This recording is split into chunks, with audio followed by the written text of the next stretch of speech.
The morning sun cast a warm glow over the campus dining hall as Tato picked her cereal, her thoughts wandering. The rhythmic hum of students chatting around her barely registered in her mind until her phone buzzed beside her bowl. She glanced down to see a text from Kabelo. "Hi, Tato. I saw you at the prayer meeting last night. You looked beautiful and angelic." The prayers lifted so much heaviness from my heart. Her heart skipped a beat and butterflies fluttered in her stomach. She hadn't expected this message. She stared at the screen, unsure of how to respond. Another buzz brought her back to reality. "It would be a blessing for me if we could talk whenever you're ready," Kabelo wrote.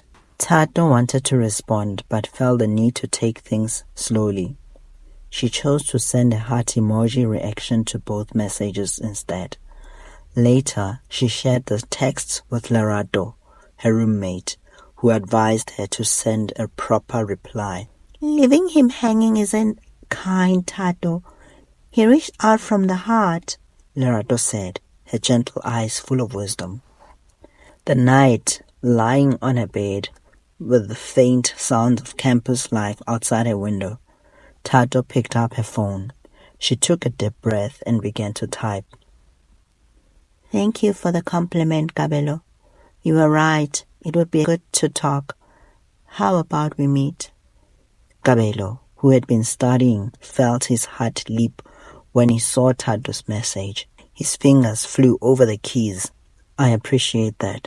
Please tell me the day, time and place." Tato smiled softly. "Campus Gardens, lunchtime, Friday. One of the benches." In Gaborone, Mrs. Peggy Motsepe was convinced she had found her future daughter-in-law.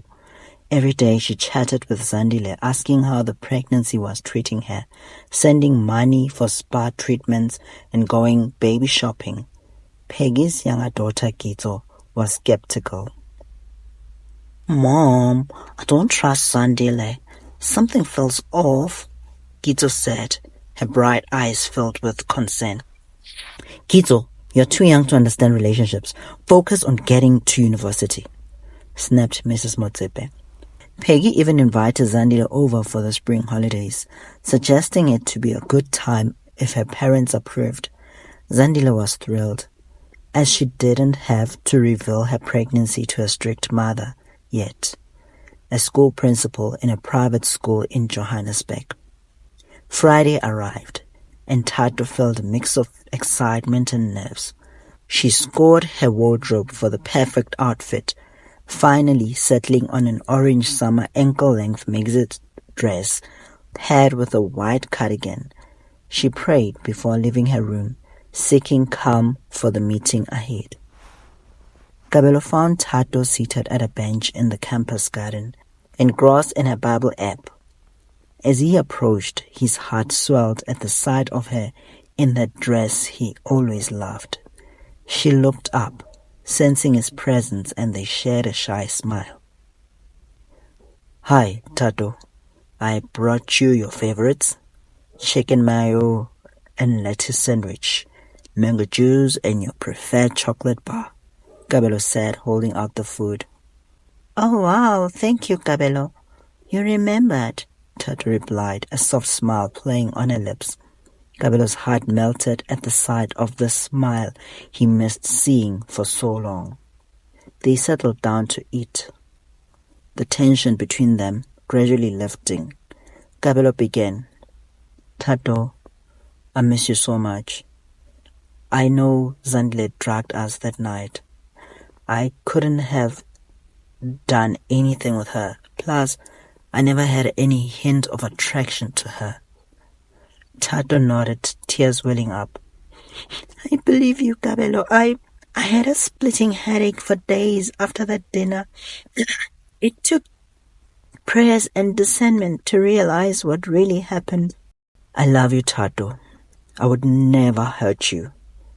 I love you and I want us to get back together," Kabelo said earnestly. I want that too, but we need to take it slow. Start as friends again," Tato replied.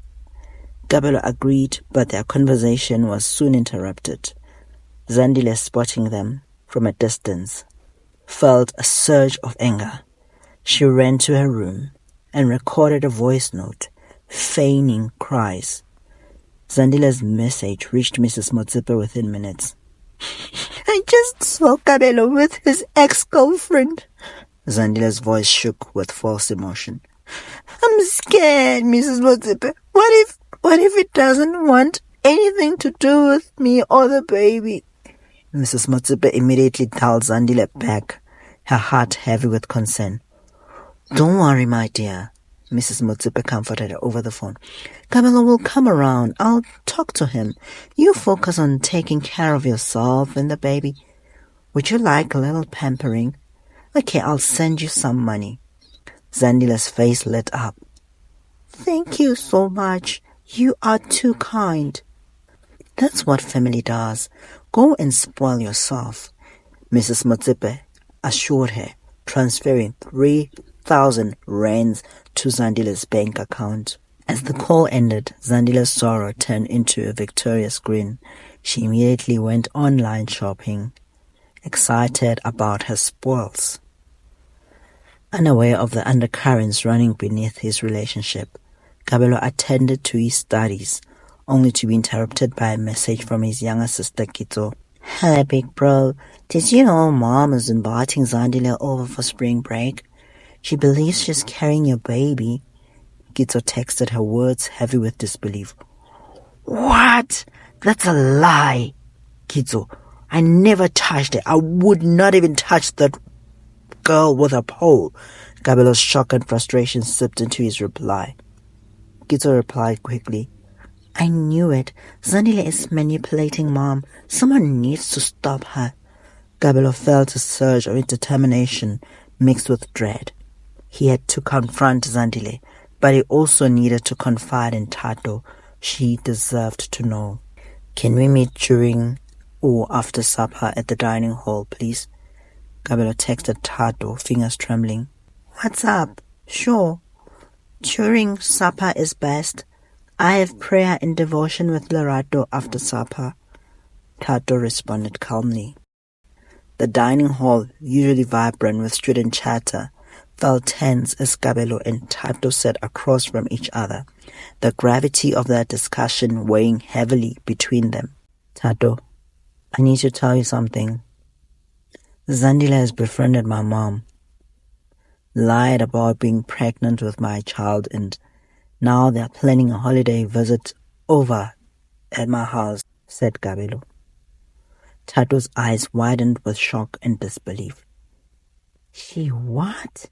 She lied about being pregnant with your child, and your mom is as involved and friends with her now?" Kabelo nodded, his frustration evident. "Yes, my mom is completely convinced. She's even sending Zandile money and inviting her for spring break. I don't know how to stop this without causing a huge family rift." Tato felt a surge of anger but took a deep breath, remembering her Christian principles. "Oh, bless her soul, please, Lord," she murmured, struggling to keep her composure. "Kabelo, confronting her might make things worse. We need to pray and let God handle this. He knows the truth." Kabelo sighed, grateful for Tato's wisdom and patience. "You're right, Tato. I'll pray and trust that the truth will come to light." Zandile did not see them this time, as she was on a date with her sugar daddy. She told her friend that even if her dad pays for her accommodation and everything else, she has other financial needs. She said she needs a car that suits her standard. Friday arrived with Zandile packing her most expensive clothes into a suitcase, her face set in determination. She had bought a new longer weave to impress Mrs. Motsepe and hopefully Kabelo. The thought of winning over the Motsepe family filled her with excitement. Meanwhile, Kabelo managed to secure a holiday job with one of his father's associates.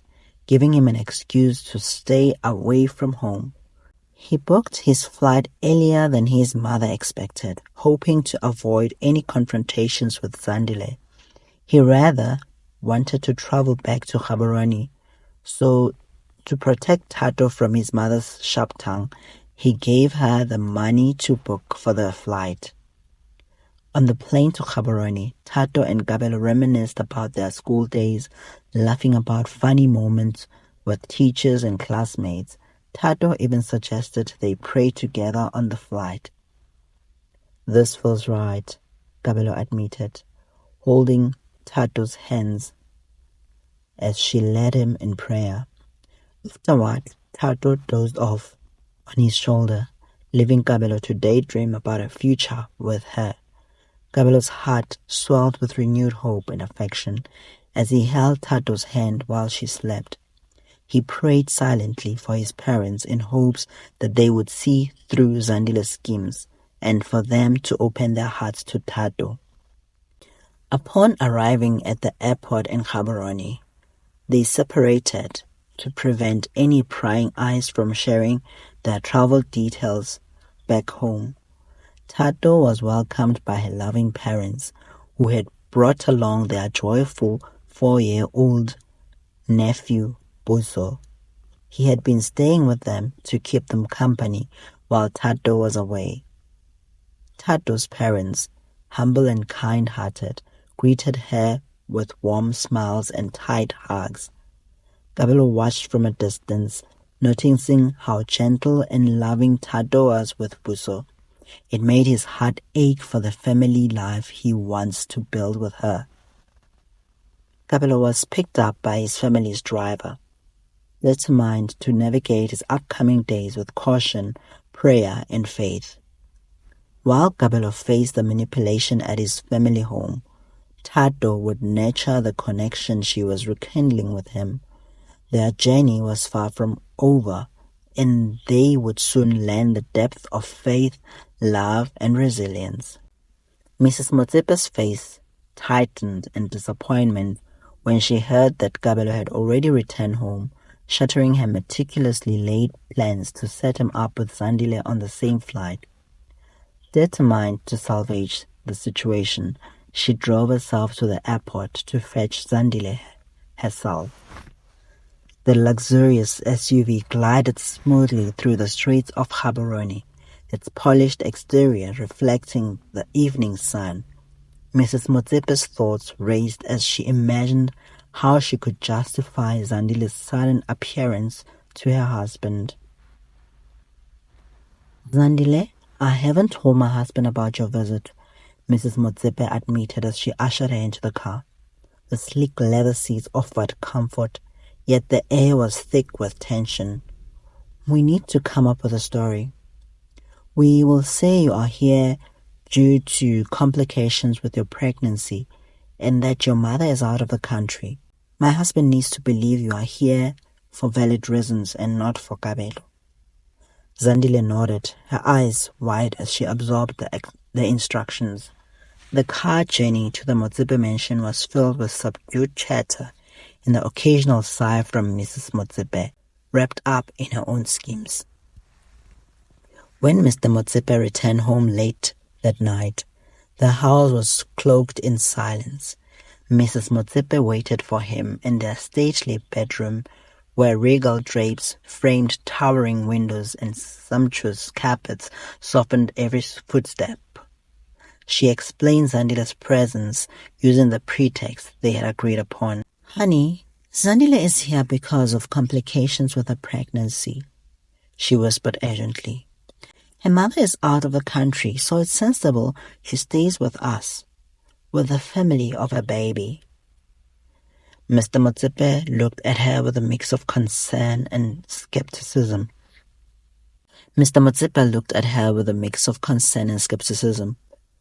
"Really, Peggy? You seem to have fallen for this girl's schemes. She seems to have wrapped you around her finger. I don't believe her story one bit.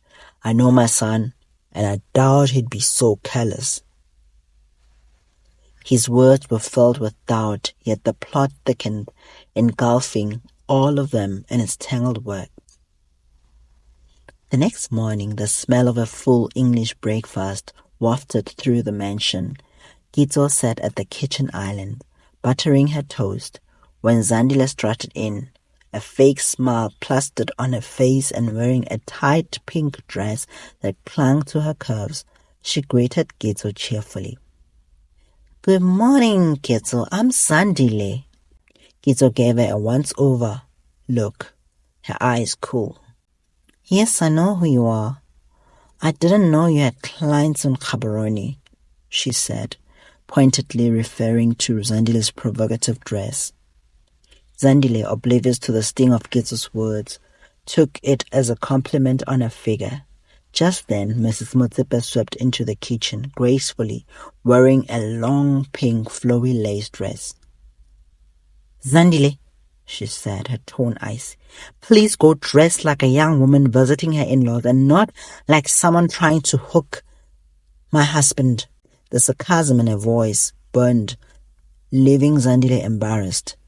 She caught sight of Mr. Motsepe entering the kitchen, dressed in a crisp navy shirt that accentuated his muscular build, paired with grey pants and a matching blazer in hand. He kissed Gitzo on the forehead, serenely bade Zandile good morning, and gave his wife a brief kiss before heading out. Zandile couldn't help but feel hot under the collar, her mind racing at the sight of Mr. Motsepe. One afternoon, Mrs. Motsepe sat by the pool, wearing a bikini and a large sun hat, sipping on a cocktail that glistened in the sunlight. The pool area was immaculately landscaped, with perfectly manicured lawns and vibrant flowers, adding a burst of color. Pools of sparkling blue water reflected the clear sky above. Zandile, watching from the house, felt a pang of jealousy. She then decided to wear a red swimsuit and a see-through sarong, her mind slipping into dangerous fantasies as she changed into the swimsuit. As she approached, Mrs. Motsepe picked over her sunglasses. "Why aren't you dressed?" Mrs. Motsepe demanded. Zandile stammered an explanation, but Mrs. Motsepe cut her off. "This is not a hotel. It's my house. Go put on some clothes," her voice rising with authoritative irritation. Zandile ran back inside, mortified, tears stinging her eyes. Gitzo, lounging on the couch, watching TV, couldn't help but chuckle. "Welcome to Gaborone. This is not Johannesburg, sister." Zandile heard her, the humiliation deepening her resolve to leave. She thought of Dumisani Ngema, her father's friend who had always treated her like a treasured possession. She reached for her phone, yearning for his embrace. She sent him a desperate text. "Do me, my darling. Please book me a flight back home from Gaborone." Dumisani's reply came swiftly with a picture attached. "Unlike my classic Bentley at home, I do not drive the same sports car for long. I prefer my sports cars new, fresh, and with new features. Plus, I dislike my sports car being driven by others. Check out my new from the box." Thinking he had sent a picture of a real car, Zandile's heart sank seeing a beautiful young girl no older than 16. She realized that Dumisani had groomed her from since she was 15, and now that she's older, he had now moved on to another young, naive girl. Tears flowed, her heart breaking anew. Mrs. Motsepe watched the drama unfold from the edge of a pool. Her thoughts a swelling mix of frustration and regret. She felt a pang of guilt for being so harsh to Zandile, but hadn't she only driven her to behave more appropriately? The frustration of losing control over Kabelo to this elaborate lie by Zandile weighed heavily on her shoulders. Just as she was about to take another sip of a cocktail, She sighed deeply, placing it down on the poolside table. She thought to herself, what if Zandile seduced Kabelo with those inappropriate clothes?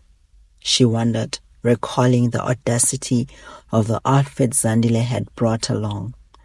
Mrs. Motsepo had no issue with modern fashion, but respect for other women's homes was crucial in her upbringing. Still, the thought of Zandile carrying her first grandchild gnawed at her conscience.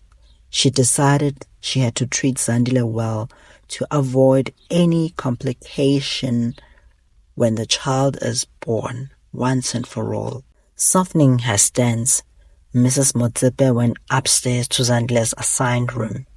The mansion's interior, with its elegant chandeliers, intricate carpets, and luxurious antiques, showcased an affluent yet tasteful lifestyle. She knocked softly before entering, finding Zandile curled up on the bed, sniffling. Zandile, I'm so sorry for being so harsh. I realize that I've been too critical, Mrs. Motsepe began, her voice softer now. Please join me and Kitso for lunch. I brought you this beautiful dress to wear. I think you'll find it comfortable, yet appropriate. Zandile looked up, her eyes red from crying, and slowly nodded. Mrs. Motsepe handed her a modest yet stunning expensive dress, one suitable for family gatherings. Thank you, Mrs. Motsepe, Zandile whispered, her voice shaky. Kitso, ever loyal to her brother, turned down the lunch offer, insisting, Sorry, Mama, you know where my loyalties lie. Mrs. Motsepe and Zandile headed into the sunny city of Gaborone. The streets hummed with live locals, roamed vibrant markets, while cafes hosted lively conversations. Mrs. Motsepe showed Zandile around the city, trying to bridge the gap she had inadvertently created. They then had a light meal before heading to a luxurious baby store, where Mrs. Motsepe insisted on buying the most expensive baby items. Zandile, though typically thrilled by such gestures, felt a hollowness she couldn't shake. Dumisan's rejection had hit her hard. The reality that her safety net no longer existed weighed heavily upon her. The luxury around her felt like a veneer of happiness she couldn't embrace. The days passed quickly, intertwining with a delicate mix of hope and tension. By the time Kabelo, Tato, and Zandile were back at university, life seemed to settle back into its familiar yet strained rhythm.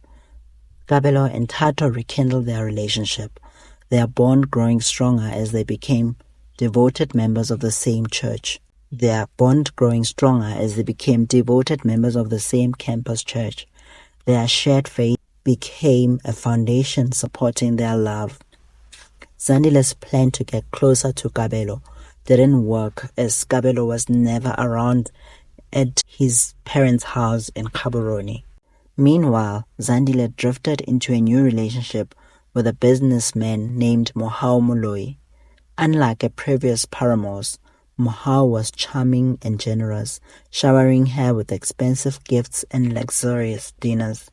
One evening they went to a fancy sushi restaurant that overlooked the glittering cityscape. The delicate flavors danced on her tongue, a temporary escape from her troubled mind. A few days after the sushi dinner, Zandile started to feel intense pain. She realized with growing horror that she was miscarrying.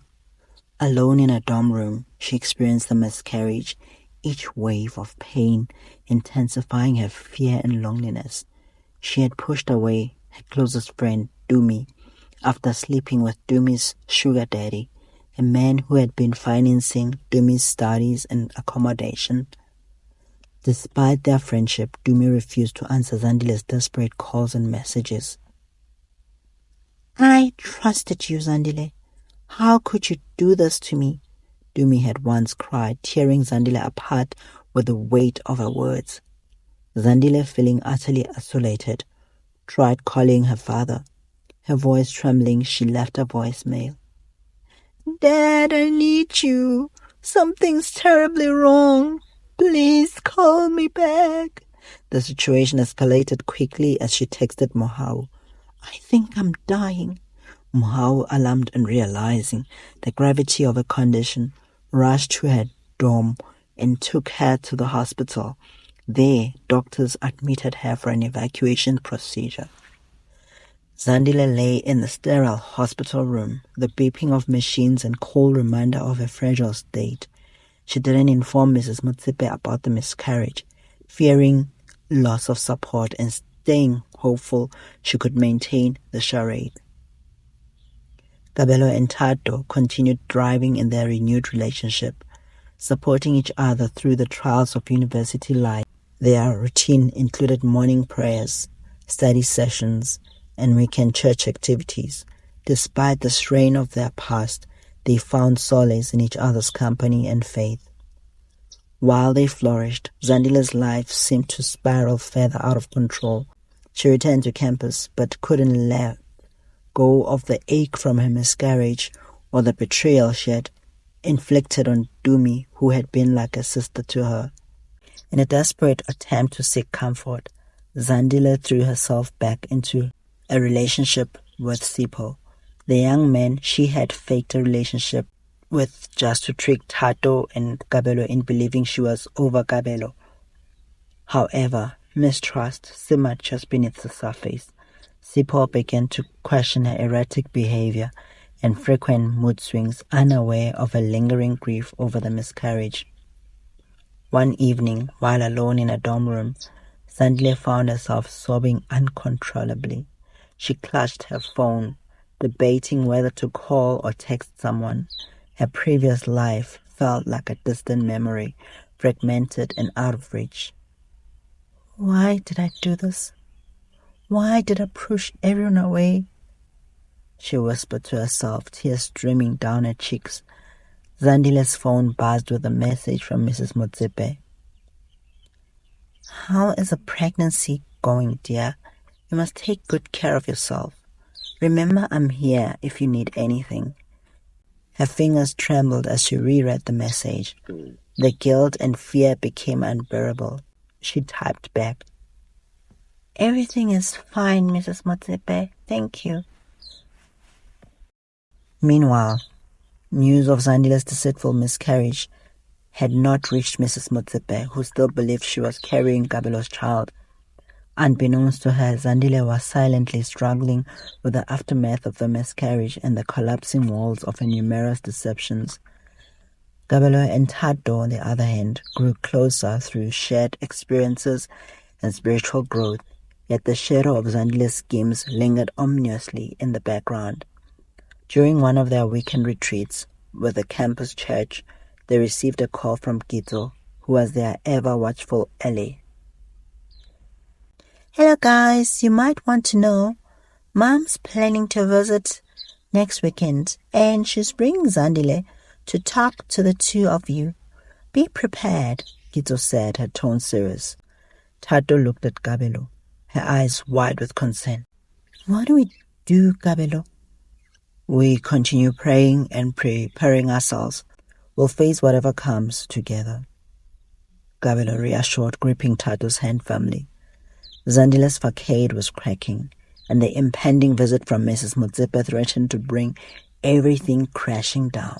The complexities of relationships, trust, deceit, and forgiveness were all poised to collide, leaving everyone involved to confront the truth they had been avoiding. The stage was set for a dramatic revelation that could either strengthen the bonds of trust between Kabelo and Tato, or shatter the fragile peace they had built as the characters prepared for another confrontation. The true test of faith, resilience, and love awaited them. Hello, creative thinkers. Thank you for tuning in and staying on till the end.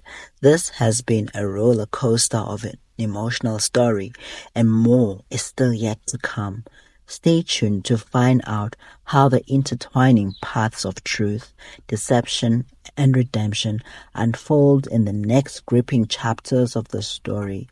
If you have not yet subscribed to my channel, please do so, and don't forget to like, share, and please share your comments below. Thank you, and see you in our next upload. Bye bye.